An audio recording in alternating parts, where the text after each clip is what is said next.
I'll try my best to keep this brief, as the mystery genre is something that can easily captivate fans, as the intrigue of what would happen next is what keeps us on our toes and makes us want to tune in for every episode. It pulls on our strings to make us curious and wanting to discover the mystery, and have that satisfying payoff towards the end when everything is resolved, or at the very least gives us satisfying answers. In some anime, the execution of this genre is at times weak.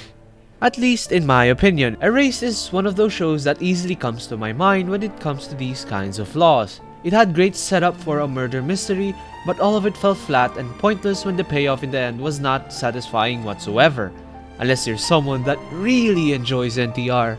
It's a bit of a problem, as all of the amazing stories it can tell, regardless of how well it was set up, might become fruitless if the ending butchers everything. And now, during this season, Summertime Render has become another contender in the mystery genre, with stakes that I won't divulge too much for the sake of spoilers. And some people may worry that with all the amazing elements that it has shown through every episode so far, the payoff might be extremely terrible in the finale. But I hate to be that guy, nobody wants to be that guy, but I'm here to tell you it won't. Cause I've read the manga during its serialization. But all of this is besides the point. I'm here to tell you that it is a must-watch show. It's simply amazing. Let me explain. Since the death of his parents, Shinpei Ajiro had lived with the Kofune family and their two daughters, Mio and Ushio. Although he then left his home island to continue his education in Tokyo, Shinpei returns after Ushio tragically drowns during the attempted rescue of a little girl. During the funeral, his best friend informs him about bruises found around Ushio's neck, casting doubt over the cause of her death, is what my anime list says. And what I can further disclose here is the fact that the main character Ajiro Shinpei can time travel whenever he dies, sort of like in RE0, whenever Super returns by death. Same principle, right? And as outrageous as that might sound, that is just the tip of the iceberg when it comes to this show. There are so many things I could say about Summertime Render, and I'll do my best to not reveal so much of its premise. This gorgeous anime headed by a studio called OLM, who you might recognize from their past projects like Komi-san and the recent Pokemon anime. I honestly think they went all the stops here. With the help of their original source material, they have crafted excellent character design and writing that makes you root for every character in the show, even this horny police officer. There are even top-notch fights that I wish I could show you, but that's just something you'll eventually cross ways with. This show just keeps bringing new and new ideas every episode. Whenever you think it's going to a certain direction, bam! They drop another bombshell. Think of every episode like that never-ending staircase in Mario 64. It might feel like you've reached the peak of the story, but the intensity in each episode just goes up, and up, and up, and up. In a good way. It's really great. How the show constantly manages to keep the audience engaged as they slowly tug on the curtain and reveal certain aspects of the story.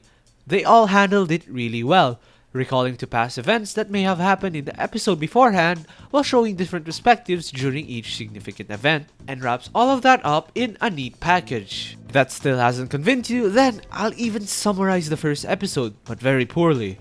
And it might be up your alley. It begins with Shinpei having a vision from this blonde girl in a swimsuit and warns him of the trials and tribulations that he must overcome, that he must protect everything dear to him. As he tries to reach out to her, he suddenly wakes up and he finds himself nestled on the chest of a woman, because why not? As he rightfully gets slapped, the camera pans to this island. It's July 22.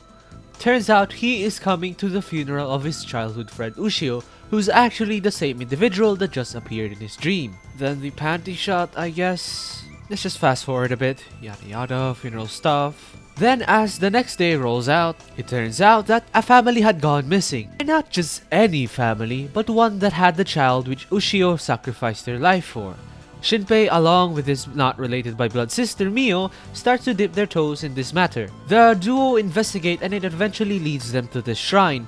They hear gunshots, and then as they check it out, eventually Shinpei gets shot. Everything turns to black. As it cuts back, Shinpei is once again resting on the tits of this woman. As that happens, it just abruptly rolls credits. You should probably steel yourself because this isn't the only time it's gonna happen.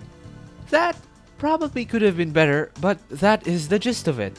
Even as it handles topics such as death, it also has its fair share of quirky character interactions to distract you from the impending chaos that will come right after it. They even make very interesting faces from time to time. I don't exactly know what to make of it, but here. It is honestly a breath of fresh air because there hasn't been any mystery anime that I've watched for a while that has this kind of excellence. And you could say that I was over the moon ever since the anime adaptation was announced in the last chapter of the manga. Overall, I'm just glad that more and more people are discovering this amazing series, which I personally regard as my favorite manga of all time. So what are you waiting for, man? Just watch it. Let's just hope it's out of Disney jail and eventually gets to other streaming platforms, but oh well, that's something for another time. This has been Dizay, and I hope you enjoyed your stay.